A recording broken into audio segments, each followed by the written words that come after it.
నేను మీ మధ్య నడిచేదను. ఈ వాగ్దానాన్ని మనం గమనిస్తే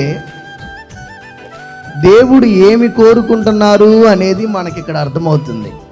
మన మధ్యలో ఉండాలని, మన మధ్యలో ఆయన నివసించాలి అని కోరుకుంటున్నాడు.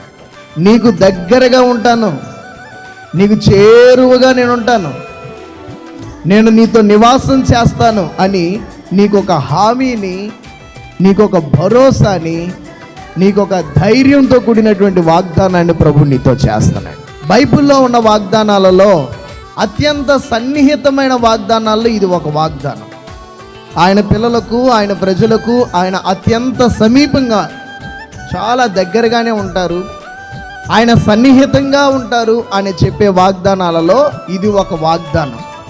ఇంకా ఈ వాగ్దానానికి ఉన్న ప్రత్యేకత ఏంటి అని అంటే, నీ మీద దేవునికి ఉన్న ఒక ప్రత్యేకమైన శ్రద్ధని, నీ మీద దేవునికి ఉన్నటువంటి వ్యక్తిగత ప్రేమని నొక్కి చెప్తున్నటువంటి వాగ్దానంగా ఈ వాగ్దానం.